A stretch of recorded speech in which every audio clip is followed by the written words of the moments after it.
Hey guys, J Fox here, and we got the cutest animal, a liger, and no, I didn't mispronounce that. This little cub was born from a daddy lion and a mommy liger, keeping in mind that the liger is, in fact, fertile. And I want to see if you guys are for this little thing, because a lot of people are arguing that, oh, it's going against nature, but these two animals were compatible enough with each other to be able to produce an offspring. And even though Kiara's probably infertile, she's definitely one of the cutest creations. And next up, let's switch gears when we talk about this first story in Japan, where the chef got his penis surgically removed and then put up an offer on Twitter to prepare his penis for one person to enjoy for only $800.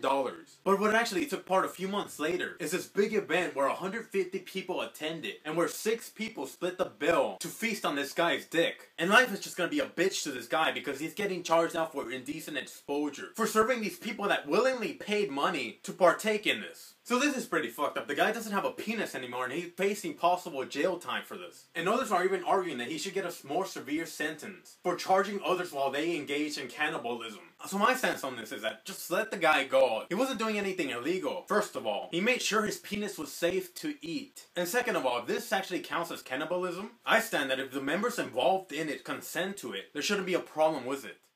And so to end it, let's talk about a serious issue that some people are facing. And so Emma O'Neill is the one that brings this up today. As you can see, the blonde girl is when she was 20, and she looked freaking thin. But luckily, 2 years later, she's been recovering from it. According to Emma, her problem started when she was 14 years old, and she wanted to see how much she could lose. And it became an obsession. And as you can see, your body should not look like that. At one point, she was so thin that just lying down on the bed, she would often get bruises from her bones poking on her skin. Luckily, Emma has made a recovery, but at her lowest, she weighed just under 50 pounds. 50 freaking pounds for an almost adult female. And it's just interesting to note how anorexia and obesity, how even though they're at the opposite ends of each other, you could attribute them to the mental state of a person. Obsession with food, obsession with being thin, lack of self-control, too much self-control. Anyway guys, thanks for watching. If you're gonna let me know anything about the stories or whatever, just leave me a comment below. Don't forget to subscribe if you haven't, and I'll see you guys tomorrow.